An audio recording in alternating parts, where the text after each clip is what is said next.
That's going to be annoying. There we go.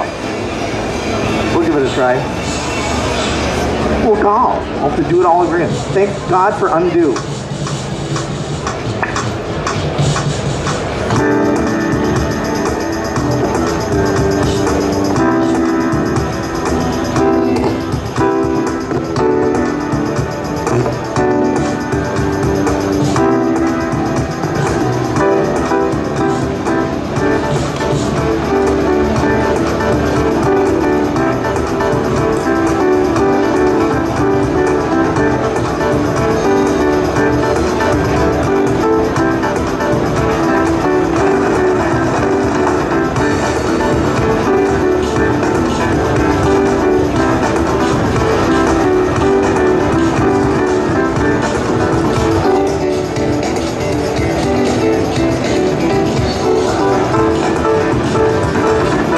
Almost hear that. So, I'm Tom Johnson. I'm a Finale product specialist, and this particular clinic is about my favorite 8 great tips on how to use Finale. So, how many Finale users do we have here? Okay, why am I not surprised? So, this is the deal. After 24 years of doing this, these are my 8 favorite things to know about Finale. And when you do this, you learn this. Maybe you already know all this. If you do, great. But if you don't, it's very annoying. New battery. Here it is. I can also yell too. I got a really big voice. But I won't be able to do that tomorrow.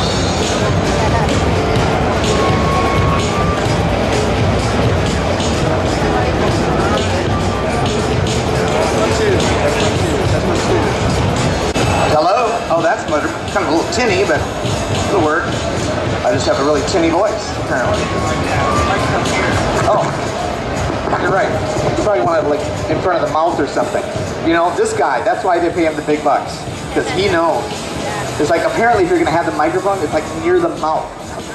So anyway, so yes, maybe you know all these, if that's great. But if you're a Finale user and you don't know any of these, or even one of these, this is going to really, really improve your life. So let's just like dive in. I can do a clinic for like 250 people, and I'll ask how many people know that the quick start videos exist. And literally I'll get like 7 hands up in the air, and they go, I didn't know they were there. What's that? You know, I mean, apparently you guys want to read a manual to learn something.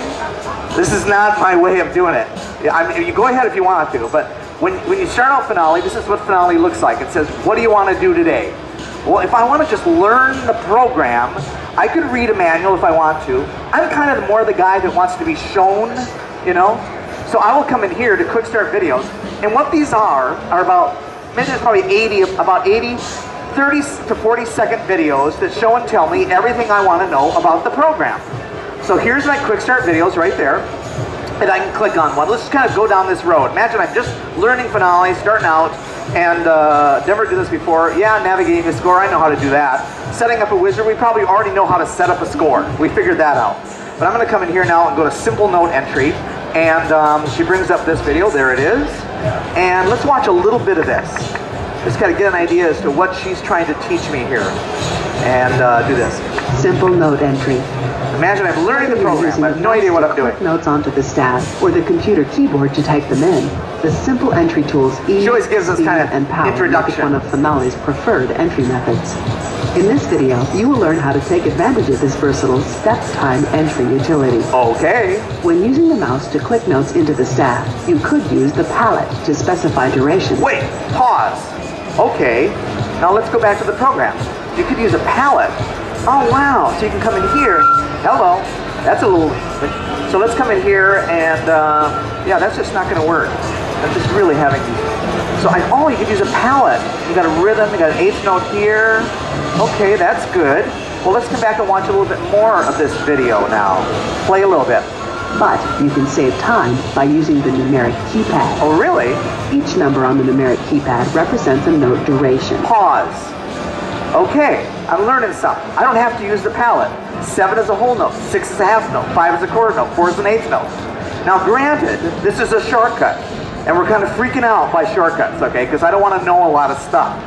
but you kind of already know that Control P is print, Control S is save, Control C might be copy, I'm thinking, and then there's that Control Z, which is like, God, I wish I had in my life, you know, undo my life would be good, but you know, this is on a computer, it's a good thing. So basically you get the idea. And if I add it, you know, play a little bit more. Press 4 for an eighth note, Okay. 5 for a quarter, and so on. Yeah, okay. Click above or below existing notes to create chords. Yeah. Notes are highlighted when you enter them, indicating they can be edited using additional key commands. That's good to know. Use the plus and minus keys for accidentals. Okay, I'm like 7 seconds into this video. Rest. I'm 7 seconds into this video, and I'm already learning a bunch of stuff. If I hit plus, I'm doing that. If I hit minus, I'm doing that. This is good. Okay, so the quick start videos are going to be really helpful, but sometimes you don't even know what it is you want to learn. Like maybe I want to do that stem up, stem down thing. And I'm going, what do I even call it? Am I calling this secondary voicings? Am I calling it multiple voices? Am I calling it counterpoint? You know, what do I know? So I love this other part here, which is basically called the visual index, right here. Okay, what this is a picture of everything musical. And I pass my mouse over what it is I want to learn about, and it does it. So maybe I want to know about mid-measure clefs, or first and second endings, or fermatas, or I want to know about guitar tablature, or percussion, or I want to know how to do guitar fretboards, or maybe just chord symbols. Where's that? Oh, here's that stem up, stem down thing. Yeah, that's what I want to know about. So I click on it, and then she comes up here, and sure enough, there's a video for it, and I can watch the video where she tells me how to enter multiple voices. And this is a good thing. Entering multiple voices. Multiple voices in the same staff require multiple layers. In this video, you will learn what layers are and how to use them to enter music that requires 2 or more voices, such as counterpoint. So you get the idea. The quick start videos are really, really, really helpful to me. So each one lasts about 30-40 seconds long. You can play and pause and learn at your own pace, and don't forget the visual index is there. Because it's there. Just click on it, it'll tell you how to do whatever the picture is. This is a very helpful thing to know. What I also, the second tip basically is this, the selection tool. Okay, now we have a moment of grief for the truck. When the truck went away, that was kind of, we all were like, yeah, okay. Then there was this, that mass mover, then it becomes this thing called mass edit, and that's okay. Then it becomes this like, you know, thing called selection tool. Okay, well, you know, the thing that's always bugged me was like, why do you even call it mass mover or mass edit? If you want to edit something, I'm thinking maybe you might go under the edit menu. What a concept, okay? So you come in here and you go into the edit menu, but you don't even have to do that. Let's come in here and make this bigger. And actually I want to come and bring a piece up here, because we're going to use this piece a lot if we come in here and do this. Oh gosh, I don't have it up here. Let's do this really fast. Show files, and I want, where is this thing? Here is this one. This is the one I want. Okay, we're going to do this. So here I am. I've got my piece. And the selection tool is this tool right here, called selection tool. What I can do is I can literally move, just click on it and move it. This is good to know. If I want to edit something, I can just double click on it. But here's the deal. I don't even have to do that. How many people in here use a one-button mouse? Okay, you're all, okay. If you've got a one-button mouse, you can control click on anything. If I've got a two-button mouse, which I recommend, right-click on anything. So if I want to change the time signature, I'll just come here to the selection tool. If you want to, say you're in a different tool, you want to get to the selection tool, just hit the escape key. That's how you get to it. Right-click on the time signature, bingo, there are all my time signatures right at my fingertips. If I wanted to change the key signature, what do you think I would right-click on? Flat. Key signature, I'm thinking, you know, yeah. So let's change, there they all are. This is very helpful to me. I don't ever have to go to a tool to edit anything. Click on here. Remember that mass edit tool? There it is, right at my fingertips. I want to transpose, I want to do everything. But even if I wanted to transpose something, say just by interval, I can come in here, select something, because once I've selected, I can do it. Obviously, I can click and drag to move it. I can come in here to double click to edit. If I have a two-button mouse, it's simply right click. If I've got a one-button mouse, control click. Okay, these are good tips. But once you've selected something, you can do something to it. You can change it. Now this I love, because if you want to do that interval transposition that I was just about to do, I can come in here, select what I want to change, and just hit numbers. I mean, there's only 9 numbers, right? And my wife says, you know, why don't you just select stuff and just hit it? because that's how I learned. That's the way I learned. So I come in here and I hit 6, and that goes down a step. 7 goes up a step.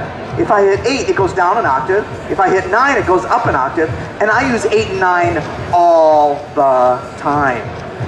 All the time. I'll take that flute part, put it down at the bassoon. Well, it's way too high now, right? To copy the notes. So just hit 8 twice, and I'm in the right octave. Super, super easy, super fast. So let's do it. Let's take this compartment down there. That'd be a perfect example. Oh gosh, you're way too high. Not anymore. Okay, let's undo that. So you get the idea what I'm doing. So that's a good 6, 7, 8, 9. These are great tips to know. And actually, I'm not even telling you what 1, 4, 5, 1, 2, 3, 4, 5 does. But go and check it out. It's totally cool. Okay, here's another one. This one is, most people know this. But if you don't know this, this is definitely going to improve your life.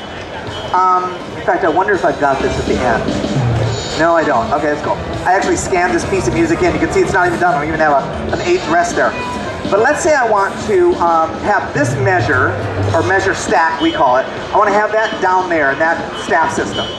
Okay, most of you are going, oh yeah, I know how to do that. But if you don't know this, you can just basically select it and hit the down arrow key. I know, you're like going, what? So let's say I want to take these two, and I want those to go up there. Bingo. Now how many times have you written your piece, it's maybe a 64-page piece, and you've got this one huge honkin' measure on page 64. And you're going, what is the deal with that? Well, I'm showing you. Just select it, hit the up arrow key, goes to page 63, your piece is gorgeous. That's all you ever had to do. But if you didn't know that, you'd sit there scratching your head going, you know, thank God we got free tech support. You don't pay $39 per question like the competitor, but come in here and just like, you know, learn these tips. This is really wonderful. And how would I learn these tips? Where do you suppose this would be teaching me to do this? I'm thinking the quick start videos, which was why that was the first step I showed you. So, check range. Now this gets a little bit more esoteric, but these are cool and fun to trick them. They're called plugins. Well, what are plugins? How many Mac users are here? This whole Mac town. Not as many as I would have thought. Okay, that's weird. And the Macintosh, it's a little blue plug up here. But in this case, I've got plugins. There's about 80 plugins, and what plugins are little applications that make hard tasks easy. Hi, Doug. So in this case, I'm going to come to a plugin, and I'm going to do a plugin called, let's just select something. I'm going to do, this is my favorite plugin, called Check Range. You've written a piece for middle school band, you have no idea if anybody can actually play it. Well, it might be good to check the range of this thing so you aren't handing out parts that they actually can't play. So I go and pick Check Range. Now for middle school band, when I pick beginner, intermediate, and advanced, let's pick intermediate, but maybe my flute players actually can hit that high A. So you got a lot of power here to be able to go and change it. So I'm going to come in here and check the flute part. And it says on measure 65, entry 2, which is this entry right there, it's out of range. Okay, so change the note. And it changes it. Okay, no more out of range notes were found. It automatically goes to the oboe. Check that. Oh, we're good on the oboe. Let's try the clarinet. We're good there too. Let's try the bassoon. On measure 29, entry 1, it's got a wrong note. So that means that this note right there is going to be too high for that bassoon player. So change the note. Bingo, it just moves it down an octave and I'm good. And I could move it down a step or whatever if I wanted to as well. Change, put the note. But you see what I'm talking about. I just checked the range of my entire piece and I'm out of there. This is helpful. I just want to I want the easiest, fastest ways to get my work done. I want a life, okay? I don't want to sit here and have to be copying music all the time. So, tip number 4. This is a town where speedy note entry is God. And